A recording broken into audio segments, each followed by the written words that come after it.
Hey guys, well I wanted to make a video talking about my experience of seeing Dracula on the big screen, and I wanted to make a video just to archive it so I don't forget about it. Not saying I ever will. I think it's really, it was definitely a very exciting experience for me. I finally got to see an old classic Universal horror movie on the big screen, but it comes with a really interesting story, so I want to talk about it. So, and plus it's horror related, so I definitely had to talk about it. So recently, this past Sunday, Cinemark was having their classic, I think they call it the, Cinema Classics coming back to the big screen. There's a term for it, they call it. But anyway, they were showing the Bela Lugosi 1931 Dracula along with the Spanish version for 2 days. They were showing it on the, I think it was the 25th and the 28th. I think yesterday was today's the 29th, right? Yeah. So they were doing a 2-day special for the original Universal horror movie, and it was done by Turner Classic Movies. And anyway, when I heard about that, I was like, oh, I want to see this movie because I really enjoyed the Bela Lugosi version.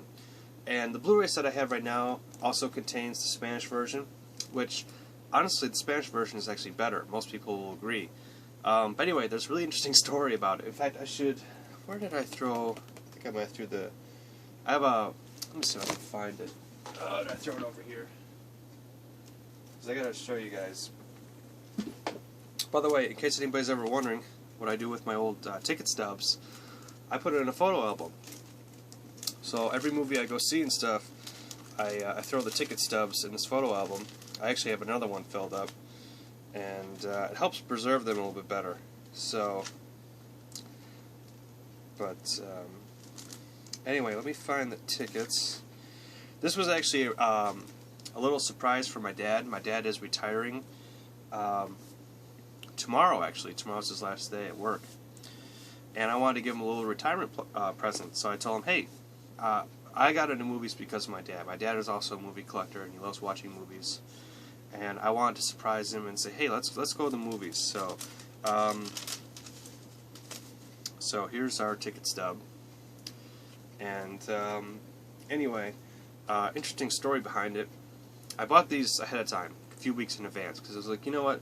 For special events like this, usually sometimes they get sold out really easily. I've been to the Star Trek ones, and they always sold out really quick, so I always make sure to buy those ahead of time. But anyway, so I bought this ahead of time, and we went to the movies this past Sunday. And see how it says House 12? That's the theater you're supposed to go to. That's a misprint. This is the first time I ever had a misprint on a ticket. It was actually supposed to be House 6. And if you notice, this is still intact. This is 1 of 2. The ticket, either the ticket person, because sometimes it could be a man, sometimes it could be a woman, was not at his or her seat when we went to when we got into the theater. So we actually could have walked in and got it for free if we wanted to, but there was nobody there, and so we didn't find out. Luckily, we went an hour early because we were like, you know, at special events we better go early, so we did. And there was a couple things that I knew ahead of time was not right when I went to House 12. The I forgot what exactly you call them, but the key markers or whatever outside that usually indicate what's being shown in this theater. They have a picture and the title or whatever. And on House 12, Theater 12, they had key cards of the walk, and I think the other one was it was the walk. What was the other one? The other one was I don't think it was Crimson Peak. It might have been. I'm not sure. But anyway, so that kind of threw me off. So I'm like, when they have special events, they'll put a special event key marker on there. And then as soon as I walked into, we found decent seats or whatever, because that was the first thing that kind of threw off my mind. I was like, they usually put special events on there. And another thing that threw me off right away was when they started showing trailers. When they have special events, they never show trailers. If they do show a trailer, it'll be a trailer for the special feature that they're going to show, but they wouldn't show other trailers of movies that are coming to theater. That was the second thing that threw off in my head. I was like, you know what? we gotta be in the wrong theater. So, me and my dad walked out, and thankfully, recently our theater put up big giant like billboards. The way our theater is set up, they have, I think it's 12 theaters on one side of the room and 12 theaters on the other side of the room. There are two different hallways. So when you walk in, it goes off like a Y or a T. And anyway, up above each hallway shows what the what house numbers are in this direction and what movies are being shown in each house. And when I looked up above on the other side, I saw it said Theater 6 is showing Dracula, and I'm like, oh, so yeah. So luckily we got there. Luckily it wasn't packed, so we were able to find really good seats. But that wasn't all.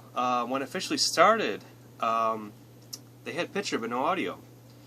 And everybody in the theater was joking, hey, you know, this is actually a legit silent movie. Funny story is, if you know the history of Dracula, this is the first Dracula film that ever had sound. All the ones previous to this were all silent films.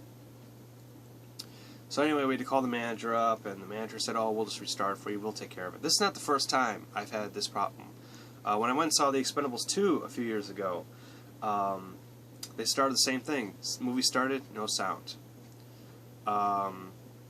And then they tried to fix it, and we got sound again, but we didn't get picture. Funny story about The Expendables 2, but maybe I'll talk about that when I do the Expendables movies review later on.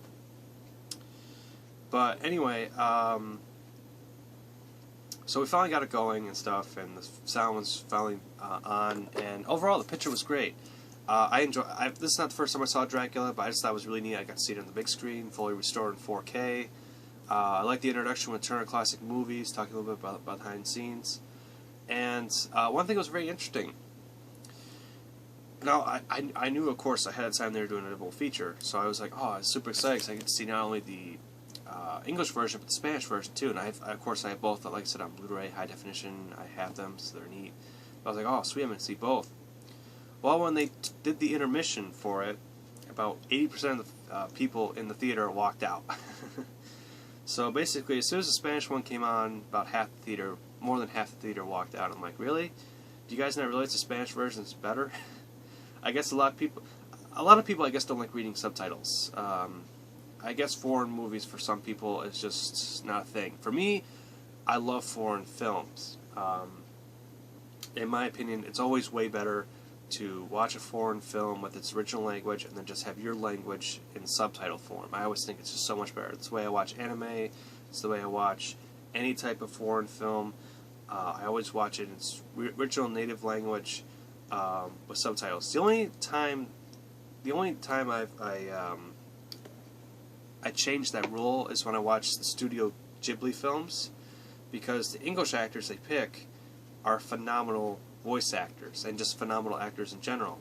So that's one of the rare occasions where actually I'll watch both. But other than that, 99.9% of the time I always watch a foreign film with its original native audio and then have my language subtitled. So, but love seeing both. My dad had a great time. We actually had a woman sitting behind us the entire time snoring her. Oh my God! My uncle. Funny story. Every time I go to, I love going to the movies with my uncle, but my uncle always ends up falling asleep, and I thought he was bad. She was worse. I was like, wow, she's like my uncle on steroids or something. Man, she's snoring her head off, and I felt bad for her husband because her husband kept on trying to wake her up, and then she'd fall right asleep again. I'm just like, I don't know. She was an older lady. They were an older couple. But part of me is always like, man, you know, if you go to the movies, you know, why would you pay money to go sleep? But anyway, that's an argument I do with my uncle all the time anyway. But, man. But anyway, other than that, the movies was great. And, like I said, I do have the Blu-ray set. I actually did do a trailer for the Blu-ray set if you want to pick it up. There is more special features. I was a little slightly disappointed, because I know for the Star Trek stuff, when I went and saw the Star Trek Next Generation stuff, special features and stuff, when at special events, I went and saw different episodes on the big screen. They actually did do a little bit behind the scenes stuff, They didn't really do that for Dracula. They just had an introduction with Turner Classic Movies, and that was really about it. And they had an ending thing, too, but they didn't really go through behind the scenes or whatever. So I was a little disappointed about that. But at least I had the Blu-ray set, so I can watch all the special features and behind the scenes footage and stuff like that. Like the restoration and stuff, that's always fascinating, so... Sorry, guys. But overall, I was happy to see it on the big screen. Very happy to finally see it, so... And I'm hoping next year they'll do more Universal horror movies on the big screen. It'd be really cool. So, awesome. Okay, guys, so that's my story of seeing Dracula at Cinemark. So, interesting story, but I don't know. Maybe you guys might like it. I don't know. It could be a boring story to most people, but I just wanted to archive it so it's there. So, in case I ever, I don't know, forget about it, I'll have a video of me talking about it so I can remind myself. So, okay, guys. Well, thanks for watching. See ya.